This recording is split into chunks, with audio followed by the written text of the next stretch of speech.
पता नहीं ये ट्रस्ट को करानी चाहिए थी कि नहीं, या ट्रस्ट के खिलाफ होनी चाहिए थी। हाँ। अभी इस पर भी मतभेद है। हम्म। राज्य सरकार जिसने इसकी एक एसईटी, एक्चुअली वो एसआईटी कहते हैं, गलत कहते हैं। इन्वेस्टिगेशन तब होता है जब कोई एफआईआर हो, उसके बिल्कुल। आधार पर आप इन्वेस्टिगेट कर रहे हैं। बिना उसके कानून में इन्वेस्टिगेशन की कोई और परिभाषा नहीं है। हम्म। आपने जो किया इंक्वायरी की, हम्म। इंक्वायरी में एसईटी होगा। हम्म। तो इंक्वायरी आपने की, इंक्वायरी का क्या है किसी को पता नहीं है। आपको पता है इंक्वायरी प्राइवेट ही होती है, तो अब सरकार ने अपना प्राइवेटली कराई, अपने पास उसको समझ लिया। हम्म। लेकिन जो एफआईआर हुई, आपने ठीक कहा, इतने दिन बाद हुई।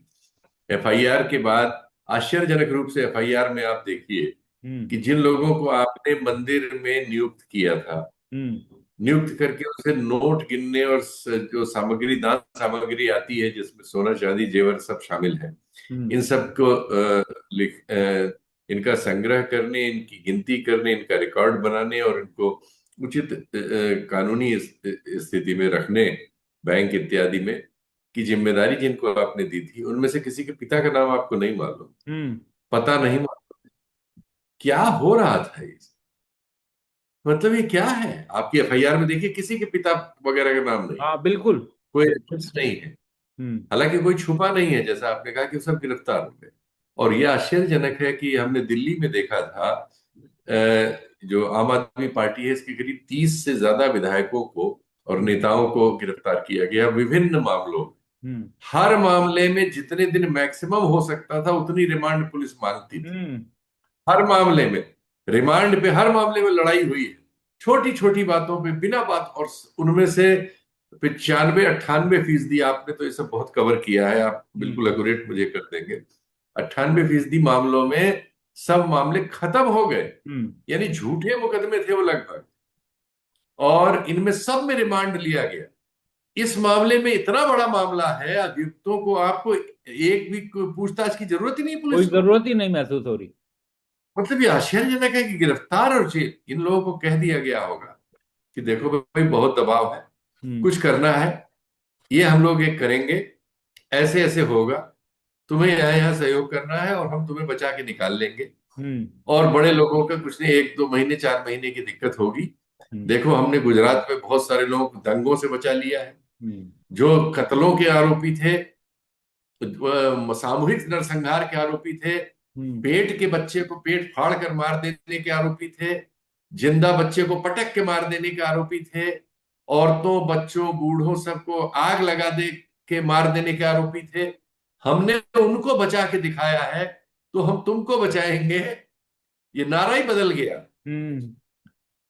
नारा ही ये नारा दे के ऐसा लग रहा है कि ऐसा सब कह के ये एक नाटक किया जा रहा है। हम सब लोगों की आंखों में वो डाला जा रहा है, जो मुख्य अपराधी है।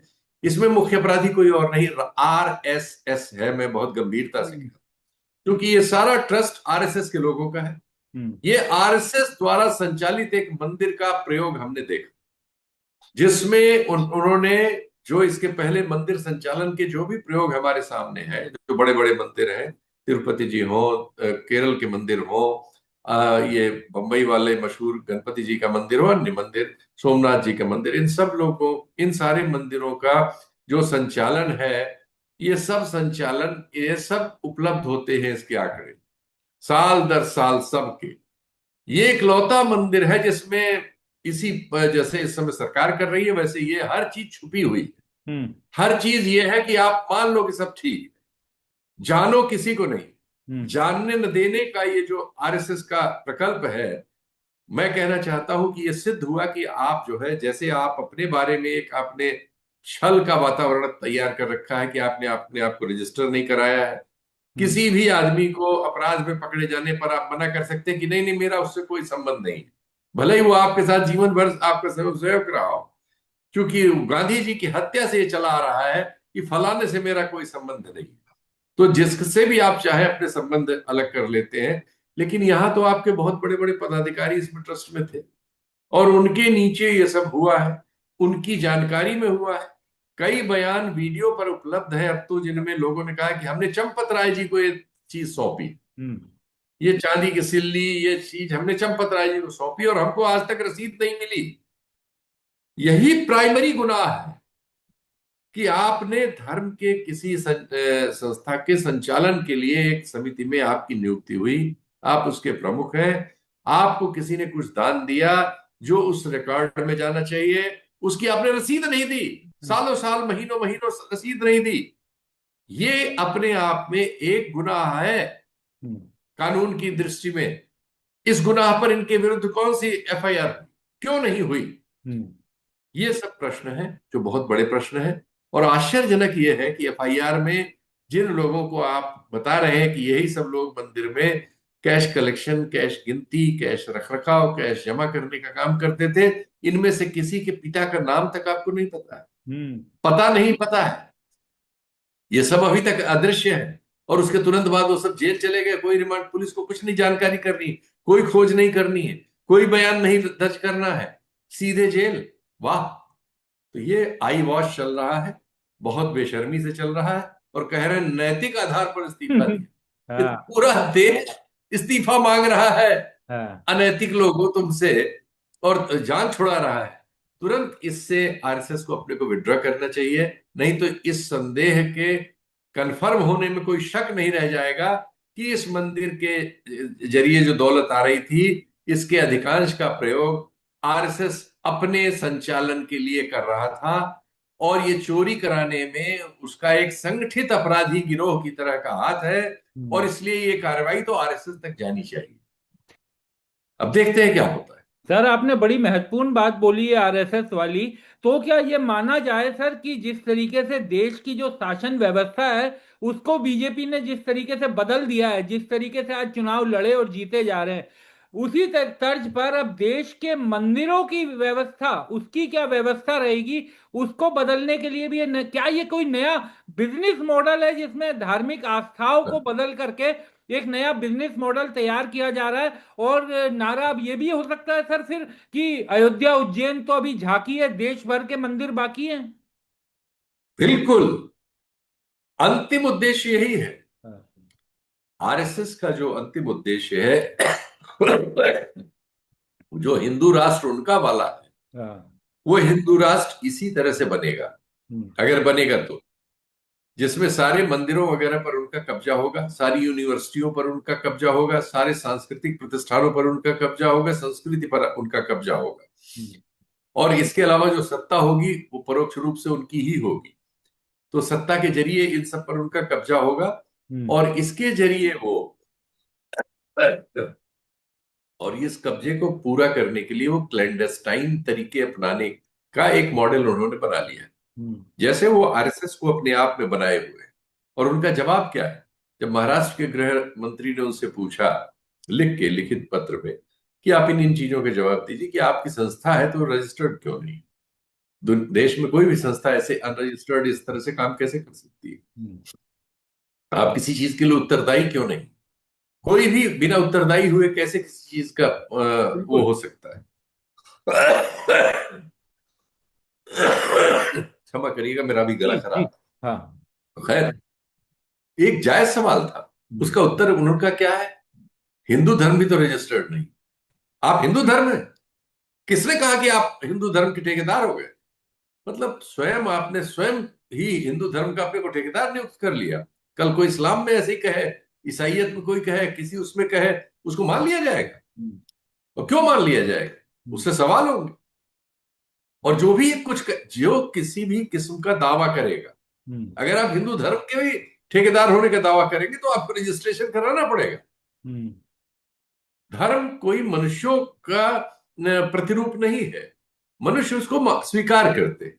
आप तो मनुष्य हैं सब ना, इस संगठन में काम कर रहे हैं सब लोग, आप तो उत्तरदायी हैं।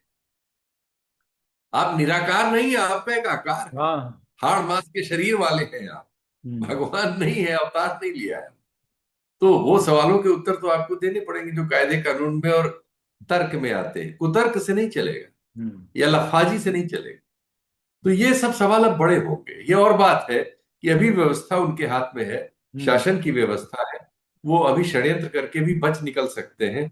जैसा मैंने शुरुआत में कहा, गुजरात के अनेक मामलों में उन्होंने अपने लोगों को बचाने में सफलता हासिल कर ली, या उनको अगर वो जेलों में रहे तो इतने सुविधा संपन्न ढंग से रखा कि वो शिकायत न कर सके, या अगर उन्होंने शिकायत की तो उस समय उनको फिर समझा बुझा के और उनका काम करा लिया गया। जैसे डीएन बंजारा ने पत्र उत्तर लिख दिया था, बाद में फिर उसको बाहर कर लिया गया। तो ये सब करने में वो सफल रहे हैं, और ये बता पाने में वो इन लोगों को भी सफल रहे हैं, मुझे ऐसा लगता है इतने दिन में, कि देखो भाई ऐसे ऐसे होगा। हल्ला गुल्ला ज्यादा हो गया है, लोगों को शक है, बहुत सारे सोशल मीडिया वगैरह के प्लेटफॉर्म हैं जो कह रहे हैं, उसके दबाव में कुछ हद तक मीडिया को भी चलना पड़ रहा है। अब मीडिया ने क्या किया उस पर बात जरूर मैं करना जी। चाहूंगा। मैंने आज दो पोस्ट की है, एक ट्विटर पर और एक उस पर। हम्म। मीडिया लगातार इस मामले में, जैसा कि वो हर मामले में करती है जिसमें आरएसएस बीजेपी या ये सरकार फंसती है, तो ढूंढती है कि उसमें कोई मुसलमान मिल जाए, क्योंकि हाँ। इस मामले में आसान था नहीं। हाँ। तो मुसलमान नहीं मिलता तो फिर होता है कि यादव मिल जाए, हम्म। या पिछड़ी जाति का या दलित कोई मिल जाए। हम्म। इसमें एक आदमी टिन्नू यादव है। हम्म। टिन्नू यादव एफआईआर के हिसाब से 8वां अभियुक्त है। हम्म। एफआईआर में उसका नाम 8वें पर है। हाँ। लेकिन आप कल की सारी पोस्ट उठा लीजिए, हाँ। सारे टीवी चैनल उठा लीजिए, हाँ। सब में पहला नाम, मैं कल एक डिबेट में था उस समय एक खबर आई 7 बजे, हाँ। टीनू यादव सबसे पहले आ रहा था। हाँ। टिन्नू यादव ने क्या किया, ज्यादातर खबरें जो देश में, खबरें चूंकि चंपत राय पर थी इसलिए चंपत राय का नाम आ रहा था, उसको बचाने के लिए हम्म। आधी जगह टिन्नू यादव से भरी गई। बिल्कुल। Tinku Yadav is one of the 8 accused mentioned in the FIR, and he is eighth, not first. हाँ। लेकिन हर टीवी चैनल का पहली लाइन टिन्नू यादव थी। हाँ। मैंने कहा, मैंने उस कार्यक्रम में, लाइव कार्यक्रम में कल शाम 7 से 8, हम्म। मैंने कहा कि अभी मटेरियल हमारे सामने नहीं है, लेकिन मैं हमारे मीडिया का इंटरेस्ट टिन्नू यादव में देख रहा हूं। बार बार टिन्नू यादव पे कैमरा जा रहा है। ये हमारे न्यूज रूम का जो कास्ट कैरेक्टर है, सामाजिक कैरेक्टर है, ये उसकी बानगी मुझे लग रही है। हम्म। आज जब एफआईआर की कॉपी मेरे हाथ आई तो मैंने देखा कि वो मेरी शंका एकदम सच थी। हाँ। तो ये हमारे समाज का जो इस तरह का कैरेक्टर हो गया है, क्रिमिनल कैरेक्टर, हम्म। कि हम अपराधी ढूंढते समय भी अपनी जाति को, अपने वर्ण को, अपने वर्ग को, अपने हित देखते हुए खुले अपराधों में इस तरह का षड्यंत्र करते हैं। हम्म।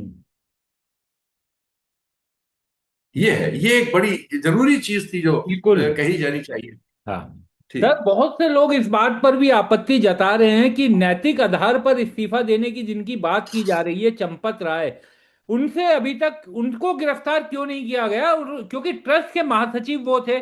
उनके रहते हुए अगर कोई चोरी हो रही है, अब वो चोरी में सीधे शामिल हैं या नहीं है, ये तो जांच के बाद पता चलेगा ना।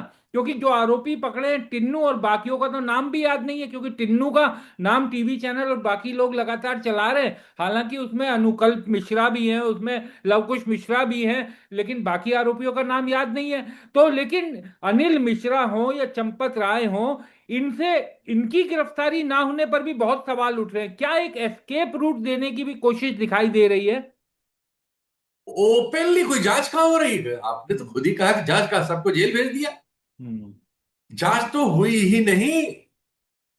पुलिस के उस संबंधित थाने को क्या पता कि इस केस में क्या है। हाँ। उसके पास तो एक 4 लाइन की आई है, कुल उसमें 4 लाइनें लिखी हुई हैं। हम्म। उन 4 लाइनों से तो कोई अर्थ नहीं निकलता हम्म।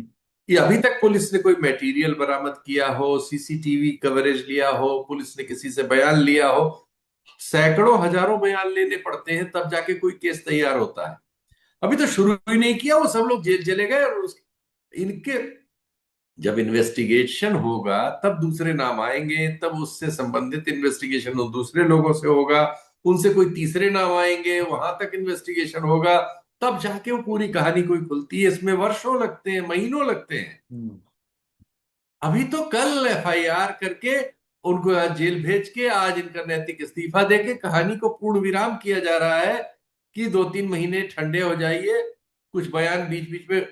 आजकल हमारे यहाँ और तरीका है, जी। सोर्सेज के जरिए फर्जी खबरें चलाई जाएंगी। हाँ। जैसे टीनू यादव पर सोर्सेज के जरिए फर्जी खबरें चल रही हम्म। थी, इतने करोड़ का ये है, उतना करोड़ ये हुआ, उतना ये हुआ, उतना ये हुआ।